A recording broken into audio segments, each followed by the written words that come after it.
Hello बच्चों, मैं हूँ कीर्ति सिंह और स्वागत करती हूँ आपका गुरुकुल आश्रम के इस प्यारे से चैनल पे। तो आज हम कक्षा 7वीं की अध्याय नंबर 1 जल और जंगल यानी कि वाटर एंड फॉरेस्ट का रीडिंग करेंगे और इसके बारे में कुछ जानकारियाँ प्राप्त करेंगे। तो सबसे पहले हम जल के बारे में कुछ अध्ययन करते हैं। चलिए, क्या आपने कभी घर, विद्यालय अथवा अन्य स्थान पर जल की कमी महसूस की है? आपके माता पिता, शिक्षक सभी आपको जल बर्बाद नहीं करने की सलाह देते होंगे। आपने सोचा है कि क्यों हर व्यक्ति का ध्यान जल के संरक्षण यानी कि जल के बचाव की ओर आकर्षित करने के लिए टीवी, अखबार, पोस्टरों आदि की सहायता से विज्ञापन दिया जाता है। इसी क्रम में हम प्रतिवर्ष 22 मार्च की तिथि को विश्व जल दिवस के रूप में मनाते हैं। हमारे विद्यालयों में जल दिवस के अवसर पर बच्चे की आयु वर्ग के अनुसार पोस्टर प्रतियोगिता, भाषण प्रतियोगिता कराई जाती है। यह सारे प्रयास जल के संरक्षण के लिए क्यों किए जा रहे हैं? यहाँ पे पूछ रहा है आपसे कि क्यों किए जा रहे हैं, क्योंकि जल का संरक्षण बहुत ही अधिक आवश्यक है। अब हम जल के बारे में और जंगल के बारे में कुछ चीज़ें पढ़ते हैं अपने नोट्स से। चलिए, तो यहाँ पे क्या लिखा गया है? अध्याय 1 जल और जंगल यानी कि वाटर एंड फॉरेस्ट। तो सबसे पहला पॉइंट ये है कि पृथ्वी पर जल की प्रचुरता के कारण इसे जलीय ग्रह या फिर नीला ग्रह कहा जाता है। तो आपसे अगर कोई पूछे कि पृथ्वी को नीला ग्रह क्यों कहा जाता है, तो जल की अत्यधिक उपस्थिति के कारण। प्रत्येक वर्ष 22 मार्च को विश्व जल दिवस के रूप में मनाया जाता है।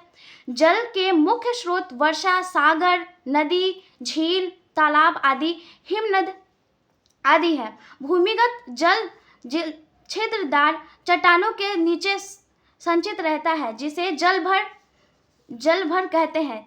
वर्षा जल संग्रहण को रेन वाटर हार्वेस्टिंग कहते हैं। आपने कभी कभी देखा होगा कि कई घरों के बाहर कुछ टांके जैसे बनाए रहते हैं और उसमें जो वर्षा होता है, वर्षा का पानी संरक्षित करके रखा जाता है और उसी वर्षे का पानी का उपयोग बाद में किया जाता है। तो इस चीज़ को क्या कहते हैं? रेन वाटर हार्वेस्टिंग कहते हैं। इससे भूमिगत जल के भंडारण का संरक्षण होता है।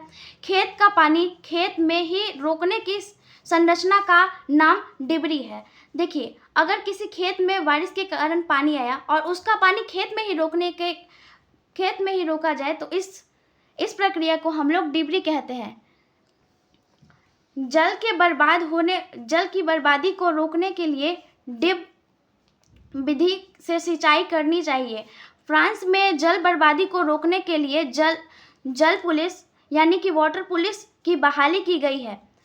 राजेंद्र सिंह को राजस्थान का जल पुरुष कहा जाता है। वन से हमें जीवनोपयोगी वस्तुएं प्राप्त होती हैं, जिसके कारण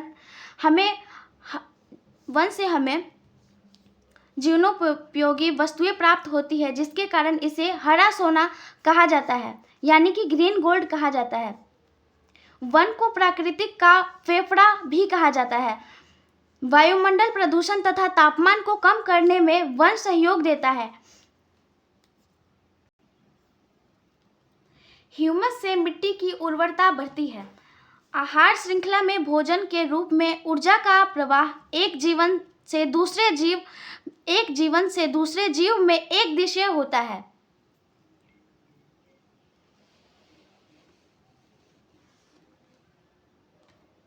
आपको ये पूरे चैप्टर का रीड करना है और खुद से नोट्स बना लेना है।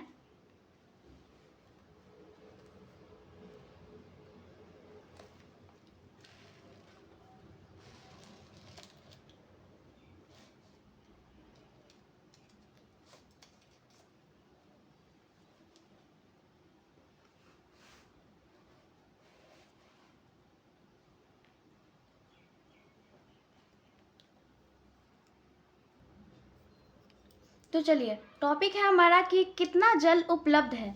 जल एक प्राकृतिक संसाधन है। प्राकृतिक संसाधन अर्थात प्रकृति से मिलने वाली चीज़ें। ठीक है, तो जल प्रकृति से मिल रहा है, इसलिए जल को हम प्राकृतिक संसाधन कह रहे हैं। पृथ्वी का लगभग 3/4 यानी कि 3/4 भाग जल से ढका है। यही कारण है कि अंतरिक्ष से पृथ्वी को देखने पर नीला रंग का दिखाई देता है। इसलिए तो पृथ्वी को नीला ग्रह भी कहा जाता है बच्चों। पृथ्वी पर जल समान रूप से वितरित नहीं है। पृथ्वी के कुछ क्षेत्र में जल अधिक है तो कुछ क्षेत्र में जल कम है, यानी कि 97% जल समुद्र में खारे जल के रूप में है और 2% जल हिम शिखर पर बर्फ के रूप में मौजूद है और 1% जल पेयजल के रूप में है। 1% जल पेयजल के रूप में यानी पीने योग्य है। इसलिए तो कहा जाता है बच्चों, जल का संरक्षण करना अत्यधिक आवश्यक है। विभिन्न प्राकृतिक प्रक्रियाओं द्वारा पृथ्वी पर जल की निरंतरता उपलब्ध करोड़ वर्षों से बनी हुई है। यह सभी प्रक्रियाएं सम्मिलित रूप से जल चक्र का निर्माण करती हैं। ठीक है, ये प्राकृतिक प्रक्रियाएं इस प्रकार है। देखिए, सबसे पहले क्या होता है, सूर्य की प्रबल उष्मा के कारण समुद्र, नदियों, तालाबों, झीलों आदि का जल वाष्पीकरण होता है। पौधे भी वाष्पोत्सर्जन क्रिया द्वारा जल वाष्प मुक्त करते हैं। ये सभी वाष्प वायुमंडल में चले जाते हैं, जहां बादल का निर्माण करते हैं। बादल संघनित होकर पृथ्वी पर वर्षा, ओला तथा बर्फ के रूप में गिरता है। वर्षा जल का कुछ भाग मिट्टी द्वारा संशोधित हो जाता है, जो अधिकांश भाग बहकर नदी नालों से होता हुआ समुद्र में पहुंच जाता है। मिट्टी द्वारा संशोधित भाग पुनः कुआं, चापाकल, बोरिंग इत्यादि द्वारा पृथ्वी की सतह पर लाया जाता है। पौधे भी मिट्टी से जल का अवशोषण करते हैं। तो देखिए, इन सभी प्रक्रियाओं को हम क्या कहते हैं, जल चक्रण, क्योंकि पृथ्वी से जल को वापस लिया जा रहा है और दोबारा पृथ्वी पर ही। जैसे देखिए बच्चों, यहाँ पे जल चक्र को किस प्रकार दिखाया गया है। यहाँ पे जो नंबर दिया गया है उसके बारे में लिखा गया है कि 1 नंबर है जल भौल।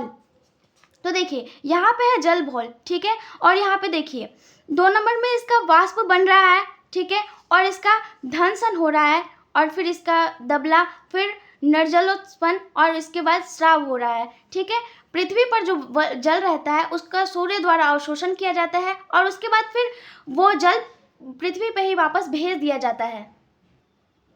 तो अभी हमने पढ़ा कि किस प्रकार जल चक्रण चलता रहता है। तो इस प्रकार प्रकृति में जल का चक्र चलता रहता है और पृथ्वी पर जल की कुल मात्रा स्थित बनी रहती है। ठीक है, जल चक्र के द्वारा परिचक्र के दौरान जल इसकी तीनों अवस्थाएं ठोस द्रव्य यानी कि जल, पानी और गैस जल वाष्प के रूप में पृथ्वी पर कहीं भी पाया जाता है। देखिए बच्चों, जल एक ऐसा पदार्थ है जो कि तीनों अवस्था में पाया जाता है। कौन कौन सा, ठोस, द्रव्य और गैस, यानी कि solid, liquid and gas. Pipe डालने के लिए बोरिंग करते समय जिस गहराई पर चट्टानों अथवा मिट्टी के बीच सारे के सारे रिक्त स्थान पर जल भरा होता है, उनकी ऊपरी परत को भौम जल स्तर कहा जाता है। तो बच्चों, आपसे अगर पूछे कि कोई भौम जल स्तर किसे कहा जाता है, तो आप इस लाइन को आराम से लिख सकते हो। यह स्तर पृथ्वी की तरह से 1 मीटर अंदर से लेकर अनेक मीटर की गहराई तक हो सकता है। इस स्तर से नीचे पाए जाने वाला जल भौम जल कहलाता है। ठीक है, तो अगर क्वेश्चन आए कि भौम जल स्तर किसे कहते हैं, तो पृथ्वी की सतह से 1 मीटर अंदर से लेकर उनके अनेक मीटर की गहराई तक हो सकता है। इस स्तर को नीचे पाए जाने वाला जल भौम स्तर कहलाता है। वर्षा जल नदियों, तालाबों, झीलों का जल मिट्टी से रिस कर भूमि के नीचे रिक्त स्थानों तथा दरारों में भर देता है। भूमि के अंदर जल के रिसाव को अंतःस्कंदन कहते हैं। भौम जल स्तर के नीचे मृदा अथवा कठोर चट्टान की परतों के बीच जल संचित होता है। इस भंडारण को जल भार कहा जाता है। अब पढ़ते हैं हम लोग ड्रिप सिंचाई कि ड्रिप सिंचाई किसे कहा जाता है। तो ड्रिप सिंचाई एक प्रकार की बूंद सिंचाई है। ठीक है, आपने खेतों में देखा होगा कि मशीनें लगी होती है और उसमें से बूंद बूंद करके जहाँ पे फसल होता है उसी के जड़ पे गिरता है। ठीक है, तो अब हम उसी के बारे में पढ़ रहे हैं कि ड्रिप सिंचाई आखिर किस प्रकार की जाती है। तो ड्रिप सिंचाई एक प्रकार की बूंद सिंचाई है। इस विधि में कम व्यास के पाइपों, व्यास अथवा बच्चों देखिए ये गोला होता है और ये उसका व्यास हो गया। ठीक है, तो कम व्यास के पाइपों, यानी देखिए अगर उसका व्यास कम रहेगा तो क्या रहेगा, पाइप का जो छेद है वो भी कम रहेगा, यानी कि उससे पानी भी कम गिरेगा और जितनी मात्रा में उसकी आवश्यकता होगी वो उसकी पूर्ति भी करेगा और अधिक जल की बर्बादी भी नहीं होगी। ठीक है, तो कम व्यास के पाइपों से जल पौधे की जड़ों तक पहुंचाया जाता है और जल की बर्बादी नहीं होती है। ठीक है, अब हम पढ़ने वाले हैं जंगल। ठीक है, फॉरेस्ट। जंगलों में पाई जाने वाली वन्य संपदा और जीव जंतुओं की सुरक्षा के लिए राज्य सरकार उन्हें आरक्षित घोषित कर दिया है। उदाहरण के लिए पश्चिम चंपारण जिले में वाल्मीकि राष्ट्रीय उद्यान एवं अभयारण्य जो बाघ टाइगर के संरक्षण के लिए आरक्षित है। हिमालय के ऊंचे पहाड़ों पर हमें चीड़ और दावेदार वृक्ष मिलते हैं। ठीक है, तो अगर पूछा जाए कि चीड़ और दावेदार नामक वृक्ष कहाँ पे मिलते हैं, तो ये वृक्ष हिमालय के ऊंची पहाड़ियों पे ही मिलते हैं और कहीं देखने को ये सारे वृक्ष आपको नहीं मिलेंगे। बिहार के चंपारण क्षेत्र में प्रमुखतः चौड़े पत्ते वाले साल और सागवान जैसे पेड़ मिलते हैं। वन में खाद्य श्रृंखला। अब हम पढ़ने जा रहे हैं कि वन में कैसे खाद्य श्रृंखला होती है, इसके बारे में अब अध्ययन करेंगे। वन में खाद्य श्रृंखला। ठीक है, खाद्य श्रृंखला को हम लोग आहार श्रृंखला भी कह सकते हैं। तो सबसे पहले पढ़ेंगे हम लोग स्वपोषी। स्वपोषी यानी कि ऑटोट्रॉफिक। ऑटोट्रॉफिक जो अपना भोजन स्वयं बनाते हैं उन्हें हम ऑटोट्रॉफिक यानी कि स्वपोषी कहते हैं, जैसे कि पेड़ पौधे। अब देखिए, आपके घर में खाना बनता है तो कैसे बनता है, आटे से रोटी बनाई जाती है। ठीक है, तो आप अपने भोजन के लिए दूसरे चीज पे निर्भर है, किसी अन्य पौधे पे निर्भर है ना। तभी तो गेहूं के पौधे से गेहूं को लिया जाता है और आटा पिसवा कर तब उसका रोटी बनता है। लेकिन पेड़ पौधे ये तो अपना भोजन स्वयं बनाते हैं। कैसे बनाते हैं, तो प्रकाश संश्लेषण की प्रक्रिया द्वारा। ठीक है, अब देखिए दूसरे नंबर पे आता है परपोषी यानी कि हेटरोट्रॉप्स। हेटरोट्रॉप्स में जो हम भी आते हैं ह्यूमन बींग्स, जो अपने भोजन तथा आवास के लिए अन्य जीवों या फिर अन्य चीज़ों पर निर्भर रहता है, जैसे कि मानव जंतु, इन सबको हम लोग परपोषी यानी कि हेटरोट्रॉफिक कह सकते हैं, क्योंकि ये अपने भोजन के लिए किसी अन्य जीव पे या फिर अन्य चीज़ों पे निर्भर रहते हैं। ठीक है, अब हम पढ़ने वाले हैं मृतपोषी। ठीक है, यानी कि सैप्रोफिटिक। वह पोषण की विधि जिसमें जीवधारी अन्य पोषकों की प्राप्ति मृत एवं क्षय हो रहे जैव पदार्थों से करते हैं, जैसे कि कवक, बैक्टीरिया, प्रोटोजोआ।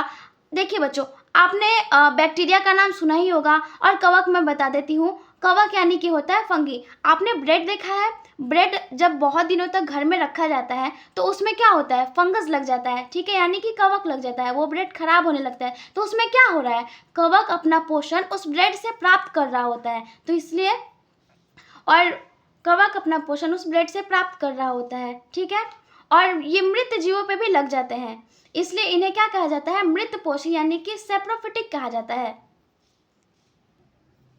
अब देखिए इसमें आगे क्या दिया गया है कि सभी जीव जो मांसाहारी, शाकाहारी या सर्वाहारी। अब बच्चों मांसाहारी मतलब क्या, मांसाहारी मतलब वो जो जीव केवल मांस को ही खाते हैं, अपने भोजन के लिए सिर्फ मांस पे ही निर्भर रहते हैं। शाकाहारी मतलब जो केवल घास पत्ते आदि को ग्रहण करते हैं भोजन के रूप में।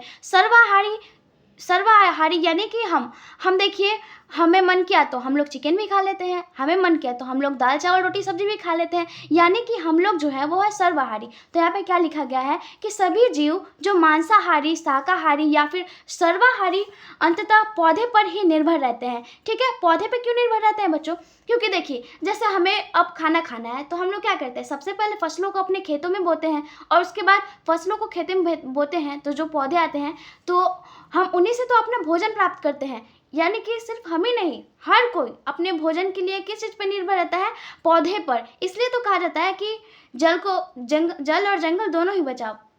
जो जीव पौधे को भोजन के रूप में खाते हैं उन्हें अन्य जीव द्वारा भोजन के रूप में खाया जाता है और यह क्रम चलता रहता है। इस क्रम को हम लोग खाद्य श्रृंखला यानी कि आहार श्रृंखला या फिर खाद्य श्रृंखला जो भी कह लो बच्चों कहते हैं। ठीक है, तो ये मैं आपको दिखाने जा रही हूँ बुक में।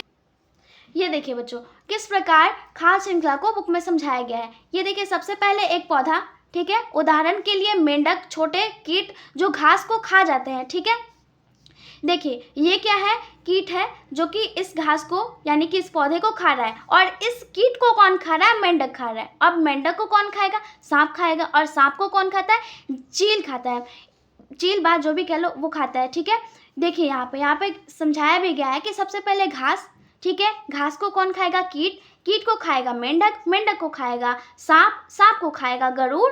ठीक है, उसी तरह हम और भी उदाहरण ले सकते हैं, घास, हिरण, से बाघ, ठीक है। घास को हिरन खाता है और हिरन को कौन खाता है? बाघ खाता है। इसी प्रकार प्राकृतिक में खाद्य श्रृंखला यानी कि आहार श्रृंखला चलती रहती है।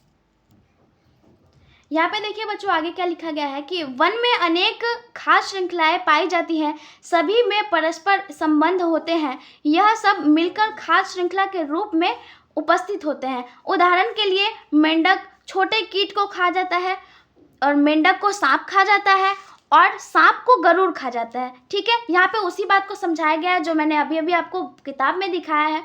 तो देखिए किस प्रकार घास को कीट खा रहा है और कीट को कौन खाता है? मेंढक खाता है। मेंढक को कौन खाता है? सांप। और सांप को फिर कौन खा जाता है? गरुड़ खा जाता है। उसी तरह दूसरा एग्जाम्पल क्या होगा? घास से हिरन और हिरन से बाघ, ठीक है। यानी कि घास को खाया हिरन ने और हिरन को खाया बाघ ने। चलिए अब हम पढ़ते हैं वन की मिट्टी। वन यानी बच्चों क्या होता है? जंगल, ठीक है। जंगल कह लो, वन कह लो, एक ही बात है। तो मिट्टी की ऊपरी परत में ह्यूमस होता है। अब बच्चों ह्यूमस क्या है? ह्यूमस के उपस्थिति के कारण मिट्टी में उर्वरता बनी रहती है, ठीक है। उर्वरता यानी बच्चों जैसे आपने देखा होगा कई बार फसलें बहुत अच्छी होती है और कई बार फसलें अच्छी नहीं होती है, ठीक है। तो ये सब किसके कारण होता है? मिट्टी में उर्वरता यानी कि ह्यूमस के कारण होता है। इसकी मात्रा जल की मिट्टी की ऊपरी परत में प्रचुर होती है। क्यों? अब आपसे यहाँ पे क्वेश्चन पूछा जा रहा है कि मिट्टी की ऊपरी परत में प्रचुर इसकी मात्रा क्यों होती है, ठीक है। तो जंगलों में या सघन आम तथा लीची के बगीचों में ढेर सारी सूखी पत्तियां जमीन पर परत के रूप में देख सकते हैं। इस पर छोटे छोटे जीव देखे जा सकते हैं जो इस पत्तियों, घास फूस को सड़ाकर ह्यूमस बनाने में सहायक होते हैं। कुछ जीव इतने छोटे होते हैं कि जिन्हें हम लेंस या माइक्रोस्कोप की सहायता से देख सकते हैं। ऐसे जीव को सूक्ष्म जीव कहा जाता है, ठीक है। तो हमारा क्वेश्चन था कि ह्यूमस मिट्टी की ऊपरी परत पे ही क्यों पाया जाता है? तो हमने क्या पढ़ा? जंगलों में सघन आम तथा लीची के पत्ते जो है वो ऊपरी परत पे गिरे रहते हैं और उसमें छोटे छोटे जीव जिन्हें हम माइक्रोस्कोप या फिर लेंस की सहायता से देखते हैं, वो उन्हें देखते हैं, उन्हें हम सूक्ष्म जीव कहते हैं। और ये सूक्ष्म जीव बच्चों क्या करते हैं? ये सूक्ष्म जीव अपघटक कहलाते हैं, ठीक है। सूखी पत्तियों के नीचे ह्यूमस की परत देखी जा सकती है। मरे हुए जीव जंतु भी अपघटित होकर ह्यूमस में परिवर्तित होता है, जो अंततः पौधे के पोषण में सहायक होता है, जिसे हम लोग खाद्य श्रृंखला भी पूरी तरह होती है, साथ ही पोषण का चक्र भी पूरा होता है, ठीक है। अब देखिए जो जीव मर जाते हैं उन्हें अगर इन सूक्ष्म जीवों द्वारा अपघटक नहीं किया जाए तो वो तो सड़े रहेंगे, पर्यावरण को वैसे ही प्रदूषित करते रहेंगे। तो ये सूक्ष्म जीव भी हमारे लिए बहुत ज़्यादा उपयोगी हैं, क्योंकि ये क्या कर रहे हैं? मरे हुए जीवों से अपना भोजन प्राप्त करते हैं, ठीक है। और क्या करते हैं? उन्हें अपघटक करते हैं, जिससे क्या होती है? ह्यूमस की प्रचुरता बनी रहती है। वनों में प्रकाश संश्लेषण क्रिया के कारण ऑक्सीजन तथा कार्बन डाइऑक्साइड का संतुलन वायुमंडल में बना रहता है, ठीक है। तो प्रकाश संश्लेषण प्रक्रिया किसे कहते हैं बच्चों? तो बच्चों यहाँ पे आ रहा है कि प्रकाश संश्लेषण प्रक्रिया किसे कहते हैं। तो मैंने अभी बताया ना आपको कि पौधे जो है वो अपना भोजन प्रकाश संश्लेषण की प्रक्रिया द्वारा प्राप्त करते हैं, ठीक है। तो हम पढ़ते हैं कि ये कैसे चलता रहता है, ठीक है। वायुमंडल में कैसे ऑक्सीजन कार्बन डाइऑक्साइड का संतुलन बना रहता है। देखिए सबसे पहले होता है पादप, ठीक है। पादप द्वारा ऑक्सीजन को छोड़ा जाता है, ठीक है, अन्य उत्पाद के रूप में। और उसके बाद ऑक्सीजन को हम जंतु यानी कि जीव प्राणी, हम ह्यूमन बींग्स क्या करते हैं? ग्रहण करते हैं और अपने नाक से क्या छोड़ते हैं बच्चों? कार्बन डाइऑक्साइड को छोड़ते हैं। फिर ये कार्बन डाइऑक्साइड पादपों द्वारा ग्रहण किया जाता है और फिर ऑक्सीजन आखिरी उत्पाद के रूप में बाहर आता है और फिर हम जीवों द्वारा ग्रहण किया जाता है। इस प्रकार ये चक्र जो है, ये पूरा चक्र चलता रहता है। तो हम पढ़ रहे हैं, अब अपना टॉपिक पढ़ते हैं कि वृक्ष अपने जड़ से जल का अवशोषण करते हैं और जल वाष्प के रूप में जल निर्मुक्त यानी कि जल को मुक्त करते हैं। वन एक गतिक सजीव इकाई है जो जीवन तथा जीवन क्षमता से भरपूर है। वर्षा वन में वृक्षों की पत्तियों, लतों, तना एवं वितानों से होकर फुहारे के भौम जल रूप में पृथ्वी पर आता है और अतः स्रावित होकर भौम जल स्तर की वृद्धि करता है। वन या फिर भू अपरदन को रोकता है और भूमि की उर्वरता शक्ति को बनाए रखता है। तो देखिए बच्चों, इस छोटे से नोट्स में हमने आपका ये पूरा चैप्टर कवर कर लिया है। ठीक है, अब हम इसका क्वेश्चन आंसर करेंगे। इसमें कुछ नए शब्द दिए गए हैं, उन्हें पढ़ेंगे और उसके बाद में इस क्वेश्चन का जितना भी, इस अध्याय का जितना भी क्वेश्चन है उसे सॉल्व करेंगे। ठीक है, तो सबसे पहले आज हम पढ़ते हैं कि हमने क्या क्या सीखा। इस चैप्टर में हमने जल और जंगल के बारे में सीखा कि किस प्रकार हमें जल का संरक्षण करना चाहिए, क्योंकि जल हमारे लिए कितना ज़्यादा जीवनोपयोगी चीज़ है। ठीक है, तो अब हम पढ़ते हैं कि हमने आज क्या क्या सीखा। ठीक है, तो पहला टॉपिक है कि जल के बिना जीवन संभव नहीं है। जल की 3 अवस्थाएं यानी कि बर्फ, जल और वाष्प होती है। जल चक्र द्वारा जल की आपूर्ति बनी रहती है, फिर भी उपयोग के लिए जल की कमी है। ठीक है, अब देखिए यहाँ पे क्या लिखा गया है। जल चक्र द्वारा जल की आपूर्ति बनी रहती है, फिर भी उपयोग के लिए जल की कमी है। अब बताइए बच्चों, जल की कमी क्यों है? क्योंकि पेयजल सिर्फ 1% मात्रा में ही उपस्थित है। ठीक है, हमने क्या पढ़ा था कि 97% जल कहाँ पे है? समुद्रों में पाया जाता है, और उसके बाद 2% जल हिमशुक में पाया जाता है, और केवल 1% ही जल हमारे पीने योग्य है। इसलिए तो जल की कमी लगातार बढ़ती जा रही है। उद्योगों की तेजी से वृद्धि, बढ़ती जनसंख्या, सिंचाई और बढ़ती आवश्यकता और कूप प्रबंधन जल की कमी के मुख्य कारण है। ठीक है, समय की मांग है कि हम सभी जल का उपयोग मितव्ययित्व से करें। ठीक है, वनों से हमें अनेक उत्पाद मिलते हैं। वनों में वनस्पतियों की विभिन्न परतें जंतुओं, पक्षियों एवं जीव को भोजन अथवा आश्रय प्रदान करते हैं। वनों के विभिन्न घटक एक दूसरे पर निर्भर करते हैं। वन में मृदा, जल, वायु और सजीवों के बीच परस्पर क्रिया होती रहती है। वन मृदा को अपरदन से बचाते हैं। मृदा वनों की वृद्धि करने और पुनर्जनन में सहायता होती है। अब हम इसके अभ्यास के प्रश्न पढ़ेंगे, लेकिन बच्चों उससे पहले जो यहाँ पे बुक में कुछ नए शब्द, यानी कि आपने इस चैप्टर के अंतर्गत कौन कौन से नए नए शब्द पढ़े हैं उसे हम यहाँ पे पढ़ेंगे। तो यहाँ पे देखिए बुक में अच्छे से विजिबल नहीं है, इसलिए मैंने इसे नोट्स में भी ऐड कर दिया है। तो अब हम इसे अपने नोट्स से पढ़ेंगे। तो बुक में अच्छे से विजिबल ना होने के कारण हम लोग इसे अपने नोट्स में ऐड कर लिए हैं, और आपको भी ये सारे नोट्स बनाने हैं और इन सभी वर्ड को तो ध्यान देकर याद ही करना है। ठीक है, तो आज हमने नए शब्द में क्या क्या पढ़ा है बच्चों? जल भर यानी कि हम इसे इंग्लिश में क्या बोलते हैं? एक्वाफेयर। ठीक है, औछय यानी कि डिप्लेशन। ठीक है, बूंद सिंचाई व्यवस्था। ठीक है, यानी इसे कहते हैं हम लोग इस इंग्लिश में ड्रिप इरिगेशन। ठीक है, अलवन जल यानी कि मृदु जल, फ्रेश वाटर, भौम जल स्तर, अंडरग्राउंड वाटर लेवल। अब घटक डीकम्पोजर्स, वन आरोपण यानी कि डिफोरेस्टेशन, भू अपर्दन, सॉइल इरेशन, भौम जल, भूमिगत जल, ग्राउंड वाटर, अंतःस्कंदन यानी कि रिसाव, इसको हम लोग इंग्लिश में कहते हैं इनफिल्ट्रेशन। ठीक है, जल संग्रहण, वाटर हार्वेस्टिंग, ह्यूमस, HUMUS। ठीक है, पुनर्जनन यानी कि रीजेनरेशन। ठीक है, तो ये सब वो वर्ड है जो आज हमने अपने लेसन के अंतर्गत रीड किया है कहीं ना कहीं, तो इसका इंग्लिश भी हमें पता होना चाहिए। तो ये सारे वर्ड आपको ध्यान देकर याद कर लेने हैं। और अब हम बढ़ते हैं अपने अभ्यास के प्रश्नों के तरफ। ठीक है, तो हमारे अभ्यास में कुछ प्रश्न दिए गए हैं जिन्हें अब मैंने नोट्स में लिख दिया है और आपको भी लिख लेना है। तो देखिए ये अभ्यास में सबसे पहला प्रश्न क्या दिया गया है कि निम्नलिखित कथन सत्य है अथवा असत्य है, यानी कि आपको ये बताना है, लिखा हुआ जो स्टेटमेंट है उसे पढ़ के कि ये सही लिखा हुआ है कि गलत लिखा हुआ है। ठीक है, तो सबसे पहले लिखा गया है वर्षा जल का चरम स्रोत है। तो क्या ये बच्चों सत्य है? तो यहाँ पे मैंने लिखा है हाँ, ये सत्य है।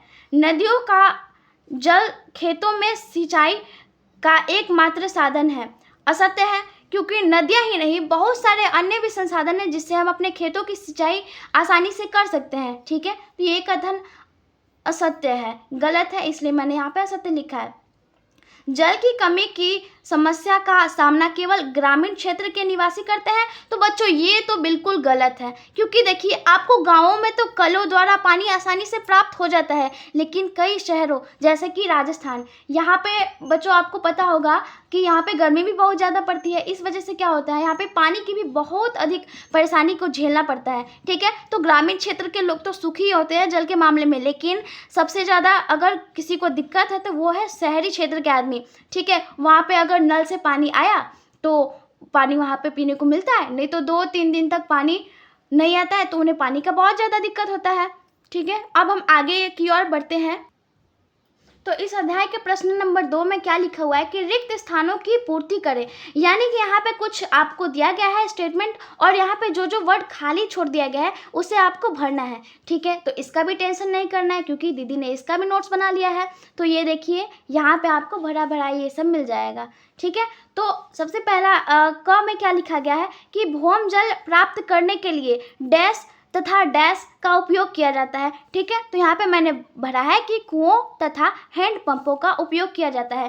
ख में क्या लिखा गया है कि जल की 3 अवस्थाएं होती है, डैश डैश और डैश। ठीक है, लेकिन मैंने यहाँ पे भर दिया क्या क्या, ठोस, द्रव्य और गैस, यानी कि सॉलिड, लिक्विड एंड गैस। भूमि की जल धारण करने वाली परत डैश कहलाती है, यानी कि भूमि की जल धारण करने वाली परत क्या कहलाती है, जलभर कहलाती है। ठीक है, वन से हमें डैश तथा डैश प्राप्त होता है। ठीक है, यानी कि वन से हमें लकड़ी तथा शुद्ध वायु प्राप्त होता है।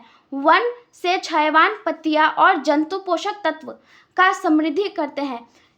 सूक्ष्म जीव द्वारा मृत पादपों पर क्रिया ह्यूमस बनाता है। ठीक है, ये सारे वही टॉपिक्स है जो हमने बुक में अपने नोट्स में रीड किया है, और उसी में से आपको क्या किया गया है, क्या दिया गया है, जो मेन टॉपिक है उसे हटा दिया गया और बोला गया है कि इसे भरना है। तो यहाँ पे आपको ये सारे नोट्स भी बना लेने हैं। अब हम बढ़ते हैं इस अध्याय के प्रश्न नंबर 3 की तरफ। ठीक है, तो इस अध्याय में प्रश्न नंबर 3 क्या दिया गया है कि समझाइए कि भौम जल की पुनः पूर्ति किस प्रकार होती है। ठीक है, तो इसका भी सॉल्यूशन मैंने कर दिया है, इसको भी मैंने उत्तर के रूप में यहाँ पे दे दिया है कि भौम जल या भूमिगत जल का स्रोत वर्षा, नदियाँ, तालाब, झील, समुद्र का जल होता है। ये जल भूमि के अंदर संचित जल भूमिगत जल या भौम जल कहलाता है। ठीक है, वर्षा का पानी पृथ्वी पर आता है और जल की पृथ्वी पर बने गड्ढे, तालाबों, नदियों में जमा होता है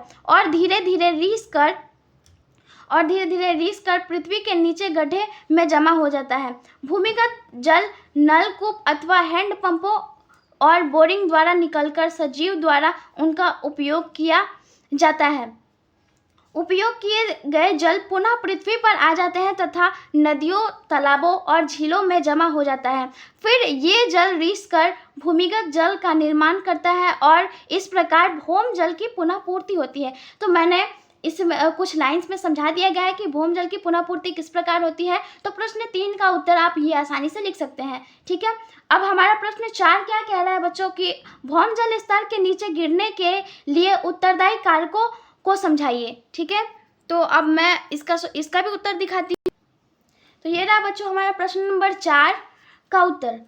भौम जल यानी कि अंडरग्राउंड वाटर का स्तर के नीचे गिरने के लिए उत्तरदायी कारक निम्नलिखित है। ठीक है, कारक 1 क्या है, वनों की कटाई होना, और वनों की कटाई होने से वर्षा कम होती है और भौम जल की पुनः पूर्ति नहीं हो सकती है या फिर नहीं हो पाती है। ठीक है, अब यहाँ पर 2 नंबर में क्या लिखा गया है, 2 नंबर में कारक क्या बताया गया है कि सिंचाई के लिए भौम जल यानी कि अंडरग्राउंड वाटर का अत्यधिक उपयोग। ठीक है, और तीसरा कारक क्या बताया गया है, तालाबों को खेत में बढ़ाना जिसके कारण पानी का जमाव नहीं हो पाता है। अब देखिए इस अध्याय में हमने 4 प्रश्न का उत्तर कर लिया। अब हम 5वें प्रश्न की ओर बढ़ते हैं। 5वां प्रश्न हमारा क्या कहता है बच्चों कि कम से कम जल का उपयोग करते हुए बगीचे लगाते तथा रख रखाव के लिए आप क्या कदम उठाएंगे। ठीक है, यहाँ पे प्रश्न है तो उसका भी मैंने उत्तर यहाँ पे दे दिया गया है कि किसी बगीचे के रख रखाव हेतु बड़ी मात्रा में जल की आवश्यकता होती है। इसके लिए प्रायः भौम जल का उपयोग किया जाता है। पाइप के माध्यम से पेड़ों की जड़ों में पानी दिया जा सकता है, जिससे पानी बर्बाद न हो। मेड़ बनाकर पानी को रोका जाता है। वर्षा का जल भी मेड़ में एकत्रित हो जाता है। पेड़ के चारों ओर मिट्टी का बांध बनाने से जल एकत्रित होता है और पानी जड़ को प्राप्त होता है तथा जल का रिसाव पृथ्वी के अंदर होता है।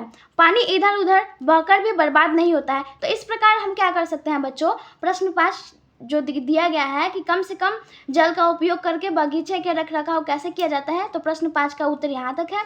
ठीक है, और अब बढ़ते हैं हम लोग इस अध्याय के प्रश्न नंबर 6 की ओर।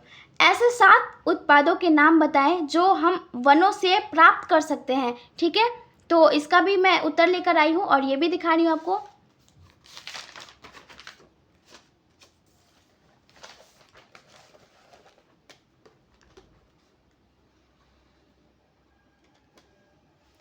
ठीक है बच्चों, तो प्रश्न नंबर 6 का उत्तर यहाँ पे दिया गया है कि वनों से प्राप्त होने वाली उत्पाद निम्नलिखित है। ठीक है, यानी कि इमरती लकड़ियाँ, ठीक है, औषधि जड़ी बूटियाँ, कागज बनाने के वृक्ष और बांस, गोंद, लाह, शहद और चंदन। ठीक है, तो ये 7 चीज़ें जो हमें वन से प्राप्त होती हैं। आप बहुत से अन्य चीज़ों को भी लिख सकते हैं। और प्रश्न नंबर 7 क्या कह रहा है इस चैप्टर में? प्रश्न नंबर 7 कह रहा है कि वनों में कुछ भी व्यर्थ नहीं होता, क्यों, समझाइए। ठीक है, अब ये आपसे क्वेश्चन पूछ रहा है कि वनों में कुछ भी व्यर्थ यानी कि बेकार नहीं होता, ये क्यों, आप समझाइए। देखिए बच्चों, वनों में जो लकड़ी है वो भी सूखने टाइम भी उसका उपयोग किया जाता है। ठीक है, और उसके वो जब पेड़ के रूप में रहता है तब भी उसे फर्नीचर के सामान बनाने में उपयोग किया जाता है। वन की हर एक वस्तुओं का उपयोग बहुत ही अच्छे ढंग से किया जाता है, यानी कि वन में पाए जाने वाले कोई भी वस्तु व्यर्थ नहीं होता है। तो उसी का उत्तर मैंने यहाँ पे दिया है।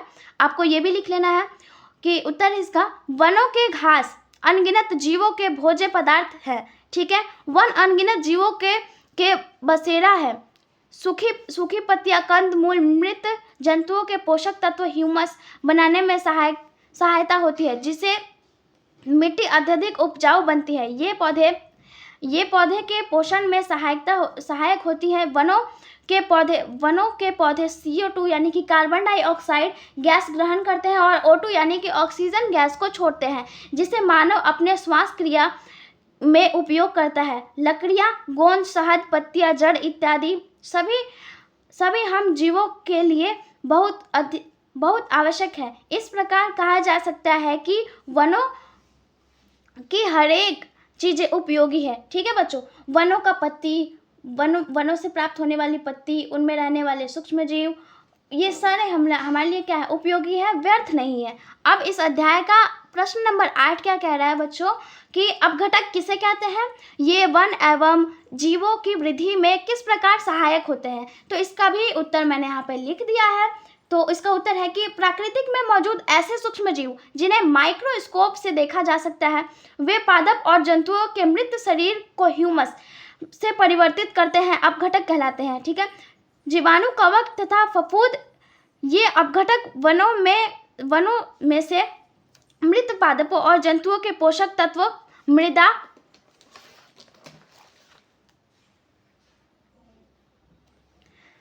मृदा में निर्मुक्त करते हैं। इसके बाद पोषक तत्व सजीव पादपों के मूलों द्वारा अवशोषण कर लिए जाते हैं। वनों में कुछ भी व्यर्थ नहीं होता। मृत जंतु गिद्धों, कौवों, गरुड़ों और कीटों का भोजन बन जाते हैं और इस प्रकार वनों की पोषक तत्वों का चक्र चलता रहता है। ठीक है, और प्रश्न नंबर 9 क्या कह रहा है इस अध्याय में कि ऑक्सीजन तथा कार्बन डाइऑक्साइड को बनाए रखने में वन के योगदान को समझाइए। ठीक है, तो कार्बन डाइऑक्साइड वातावरण के पेड़ पौधे ग्रहण करते हैं। ठीक है, पेड़ पौधे अपना भोजन सूर्य के प्रकाश की उपस्थिति में भोजन बनाते हैं। ठीक है, और ऑक्सीजन गैस को छोड़ते हैं। ये ऑक्सीजन गैस वातावरण में चला जाता है और फिर जीव जंतु श्वसन क्रिया के फलस्वरूप ऑक्सीजन ग्रहण करते हैं और कार्बन डाइऑक्साइड के साथ मिलकर कार्बन डाइऑक्साइड ग्रहण करते हैं और कार्बोहाइड्रेट के साथ मिलाकर कार्बन डाइऑक्साइड ग्रहण करते हैं और कार्बोहाइड्रेट के साथ मिलकर कार्बन डाइऑक्साइड गैस में परिवर्तित हो जाते हैं। जो क्रियाएं लगातार चलती रहती हैं और वातावरण में ऑक्सीजन और कार्बन डाइऑक्साइड का संतुलन रखता है। तो ये देखिए, मैंने यहाँ पे कुछ इस प्रकार से समझाया, एक चक्र द्वारा समझाया यहाँ पे कि विशाल मात्रा में पादप, ये पादप क्या करते हैं, ऑक्सीजन को मुक्त करते हैं, ठीक है। और ऑक्सीजन को हम जंतुओं द्वारा ग्रहण किया जाता है और कार्बन डाइऑक्साइड के रूप में छोड़ा जाता है और इस कार्बन डाइऑक्साइड को फिर पादपों द्वारा ग्रहण किया जाता है और ऑक्सीजन का निर्माण किया जाता है। इस प्रकार ये चक्र चलता रहता है। तो देखिए बच्चों, यहाँ पे हमारे इस अध्याय का जो कि है जल और जंगल, वाटर एंड फॉरेस्ट का 9वां प्रश्न मैंने 9 प्रश्न का उत्तर मैंने आपको दे दिया है। तो आपको ये जितना भी नोट्स मैंने आपको पढ़ाया है, इन सबको क्या करना है, लिख लेना है और अच्छे से याद भी कर लेना है, ठीक है। लिख लेना है और समझ भी लेना है। तो मिलते हैं अगले वीडियो में, तब तक के लिए धन्यवाद।